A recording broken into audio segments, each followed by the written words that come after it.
પોરબંદરમાં ભારતીય જનતા પાર્ટી અને રણછોડદાસ બાપુ charitable trust રાજકોટના સંયુક્ત ઉપક્રમે સુપર મેગા નિદાન અને નેત્રમણી કેમ્પનું આયોજન કરવામાં આવ્યું હતું, જેમાં 93 લોકોના નિદાન કરવામાં આવ્યા હતા।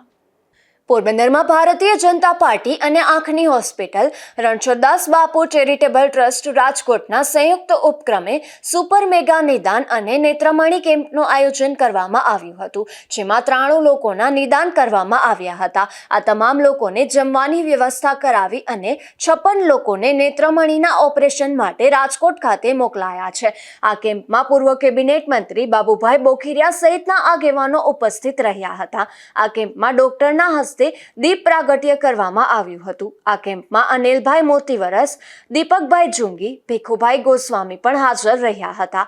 આ કેમ્પને સફળ બનાવવામાં ધવલભાઈ જોશી, ભરતભાઈ રાઠોડ, કાંતિભાઈ ઘેડિયા, આનંદભાઈ સોની, ચંદ્રકાંતભાઈ જોશી, અતુલભાઈ રાજ્યગુરુ અને બધા જ કાર્યકર્તાઓની મહેનત સફળ રહી હતી। આ કેમ્પના ભોજનના સૌજન્ય પૂર્વ કેબિનેટ મંત્રી બાબુભાઈ બોખીરિયા રહ્યા હતા।